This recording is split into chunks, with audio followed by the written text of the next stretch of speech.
Hello everyone, আসসালামু আলাইকুম। সব ভালো আছেন? আজকে একটা স্পেশাল রেসিপি লই আইলাম। আমার রেসিপিটা হইল গিয়া বড় বিরান কইন বা বুড়ি বিরান কইন, যেটাও কইন না কেন, যে অঞ্চল আমরা সিলেট কিন্তু বড় বিরান খাওয়াই। আমরা স্বাভাবিক বড় বিরান খাই, আর কইতে গেলা ভালো লাগে খাইতে, কিন্তু একটা কি তিন ডাবল টেস্ট লাগে। তো এখানে আমার রেসিপিটা বানাইরা আমার শাশুড়ি মা দেখতে পারো। এখানে তেজপাতা দিয়া, দারচিনি, এলাচি সবটা দিয়া এখন আস্তে আস্তে অনবরত লাড়বা মশলাগুলো লাল হইয়া আইলে তারপরে এখন তাই এখানে দিলে বা কাঁচামরিচ কাটিয়ে রাখছেন। কাঁচামরিচের লগে একটা নাগামরিচ দিছেন, কিন্তু টেস্ট লাগে, জাল লাগে।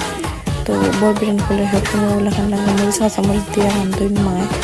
তাই কিন্তু যেদিনও রান্ধুন একটা লাগে নাগামরিচ আর কাঁচামরিচ ওগুলাখান দিবা মাস্ট।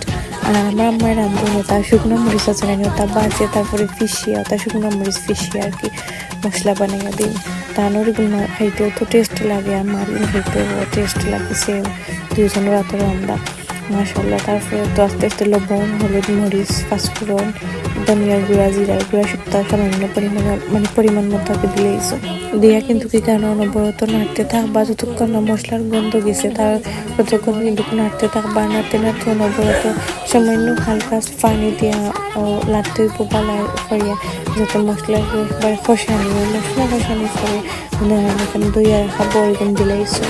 এখন বোর যাতে মশলা লাগে মিক্স প্রথমে অনবরত লাড়িয়া দিতে হইব।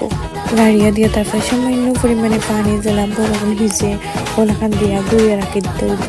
বেশি পানি কিন্তু দয়া দিত না, কারণ এটা বড় বিরানো এটা বিরানো বেশি পানি দিলে কিন্তু ভালো লাগে না।